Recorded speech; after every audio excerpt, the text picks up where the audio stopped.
Hi friends, நம்ம இந்த வீடியோவில் ஆப்பிள் பணியாரம் எப்படி செய்யணும்னு வாங்க பார்க்கலாம். ஃபஸ்ட்டு ஒரு மிக்ஸி ஜாரில் ஒரு ஆப்பிளை தோல்லாம் நீக்கிட்டு ஒரு மிக்ஸி ஜாரில் சேர்த்துக்கலாம். சின்ன சின்ன பீஸாக கட் பண்ணிவிட்டு அது ஒரு பவுலில் மாற்றிக்கலாம்.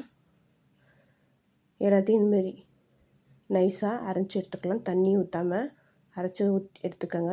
எல்லாத்தையும் மிக்ஸ் பண்ணிவிட்டு இப்போ இதில் ஒரு கப் அளவுக்கு கோதுமை மாவு எடுத்திருக்கேன். அந்த ஈரப்பதம் போகிற அளவுக்கு நம்ம அந்த அளவுக்கு கோதுமை மாவு நம்ம எடுத்துக்கலாம். நல்லா மிக்ஸ் பண்ணிக்கலாம். இப்போ கொஞ்சமாக நாட்டு சர்க்கரை, அப்புறம் ட்ரை ஃப்ரூட்ஸ் இருந்தால் நீங்கள் ஆட் பண்ணிக்கலாம். திராட்சை, பாதாம், முந்திரி இதெல்லாம் நீங்கள் ஆட் பண்ணிக்கலாம், உங்கள் இஷ்டம்தான். லைட்டாக உப்பு சேர்த்துட்டு நல்லா மிக்ஸ் பண்ணிக்கலாம். இப்போ கொஞ்சமாக இதில் பால் சேர்த்துக்கலாம். ஒரு ஸ்பூன் அளவுக்கு பால் சேர்த்து நல்லா மிக்ஸ் பண்ணிக்கோங்க. கட்டி இழுவாமல் நல்லா மிக்ஸ் பண்ணி எடுத்துக்கோங்க தனியாக.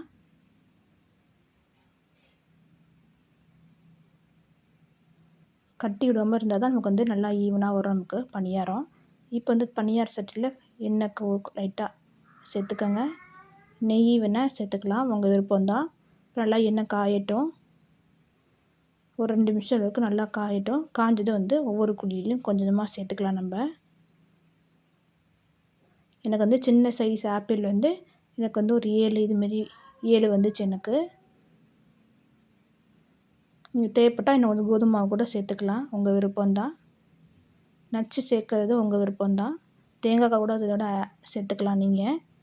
ஊற்றிட்டு ஃபுல்லாக ஒரு கொஞ்சம் எண்ணெய் ஊற்றிட்டு சிம்லேயே வச்சு ஒரு 2 நிமிஷம் நல்லா மூடி வச்சுருங்க, வேகட்டும். இப்போ 2 நிமிஷம் கழித்து நல்லா நமக்கு வெந்திருக்கும். பாருங்கள், ஒட்டாமல் வருது நமக்கு. எல்லாமே திருப்பி போட்டுக்கலாம். திருப்பி போட்டுட்டு நெய்னா ஊற்றிக்கலாம். திருப்பி போட்டுட்டு கொஞ்சமாக எண்ணெய் ஆட் பண்ணிக்கலாம்.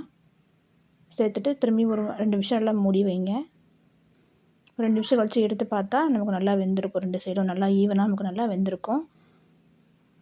அவ்வளோதான், ரெடி ஆகிடுச்சு சுவையான ஆப்பிள் பணியாரம். நீங்களும் வீட்டில் ட்ரை பண்ணி பார்த்து எப்படி இருந்துச்சுன்னு கமெண்ட் பண்ணுங்கள். Thank you friends.